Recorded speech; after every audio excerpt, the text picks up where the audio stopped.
It started innocently enough. She was just another customer, smiling and friendly as she approached my register, her basket full of groceries. The evening rush was in full swing, lines snaking back into the aisles, but she didn't seem to mind the wait. In fact, she seemed pleased when she reached my register, as if her day had led her here to this exact moment, standing in front of me. "Hi, I'm Sam," I said, as I always did, tagging on a little extra friendliness to keep the line moving smoothly. "Find everything you needed today?" "Oh yes," she replied, her voice smooth and warm, as if she were talking to an old friend. Her eyes lingered on me as I scanned her items. "Thanks for asking, Sam." There was a way she said my name that made me pause, her tone almost possessive, although I brushed it off at the time. People have quirks. This job teaches you that pretty quickly. And anyway, I'm not the kind of person to be rude. I'd built a reputation as the friendly cashier, the one people could count on for a kind word and a quick smile. But with her, it started becoming different. At first, it was just a few extra seconds at the counter, asking me harmless questions about my day or what time my shift ended. It was easy to brush off then, easy to chalk up to her being friendly, maybe a little lonely. I didn't even think twice about it until the third or fourth time she appeared at my register, almost like she was waiting for me to be free.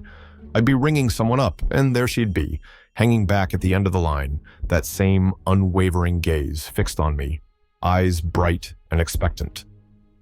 One night, she handed me her grocery list, saying, "What would you choose, Sam? I trust your taste." I remember laughing it off, mumbling something about not wanting to sway her choices, but she kept insisting, watching me with that strange intensity.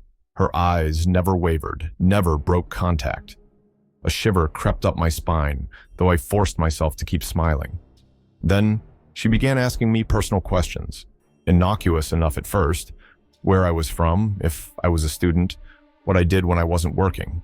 I tried to keep my answers vague, to stay professional, but she had this way of leaning in, as if hanging on every word, taking it all in as though it mattered, as though I mattered. She started showing up every single evening. No matter when my shift was, she'd appear like clockwork, lingering by the registers until she found her way into my line. My coworkers noticed, of course, and would make little comments here and there. "Looks like you've got a fan, Sam," one of them teased, nudging me with an elbow. "Right?" I'd laugh it off, trying to ignore the growing knot in my stomach, because by now, her attention was starting to feel less like friendliness and more like surveillance.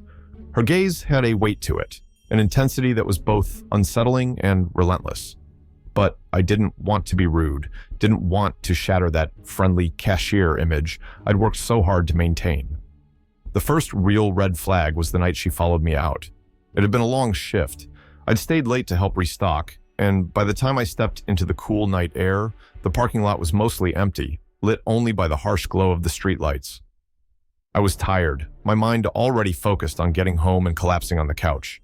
But as I reached my car, I felt that unmistakable prickling at the back of my neck, the sensation of eyes on me.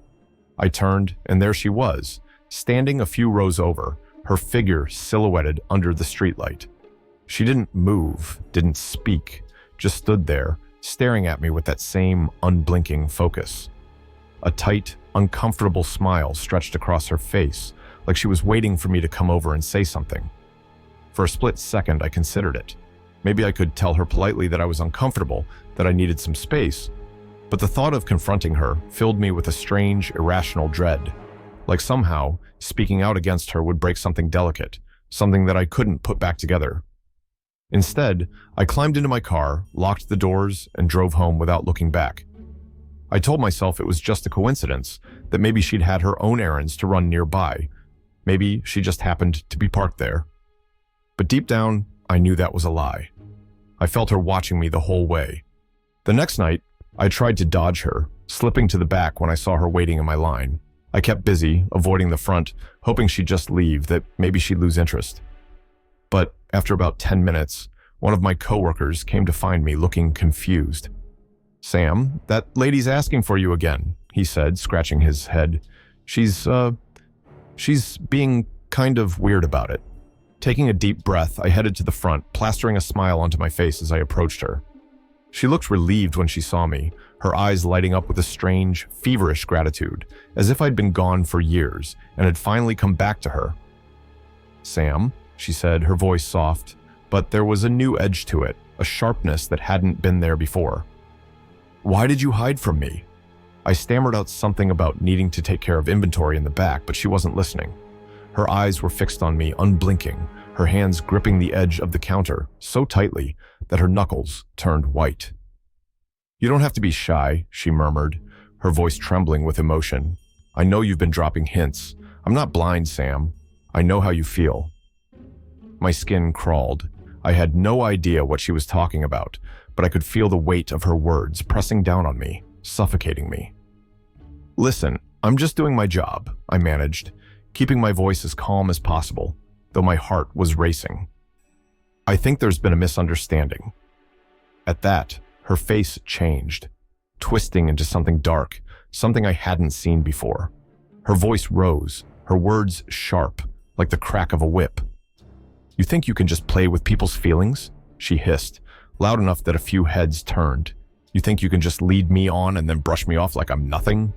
I stammered, my face flushed with embarrassment as I tried to calm her down, to tell her she was mistaken, but she wouldn't hear it. Her voice only grew louder, more frantic, her words like barbed wire tearing into me. Finally, a manager stepped in, gently guiding her out of the store while shooting me a sympathetic look. But I was shaking, humiliated, and terrified. The entire exchange had left me rattled, and I couldn't shake the feeling that this was far from over. Over the next few days, the phone calls started. She'd call the store every hour, always asking for me, her voice sickly sweet at first, then growing colder, more insistent. My coworkers stopped passing the calls to me, trying to shield me from her escalating fixation, but the dread inside me only grew. And then, one night, as my shift ended and I stepped out into the nearly empty parking lot, I saw her again. This time, she was sitting in her car, her figure barely visible in the shadows, her hands resting on the steering wheel, her gaze locked on me with that same unyielding intensity. I froze, my pulse pounding in my ears, my mind racing with fear. She didn't move, didn't call out.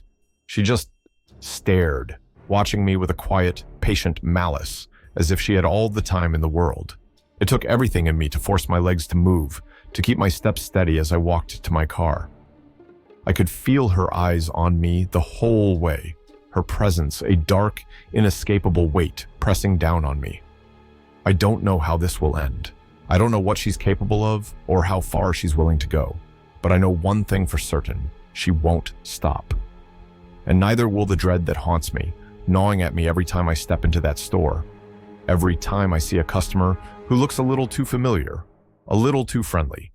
Because now, every stranger's face is a potential threat, every smile a hidden danger, and I'm trapped in a cage of my own making, locked in a nightmare that I can't escape.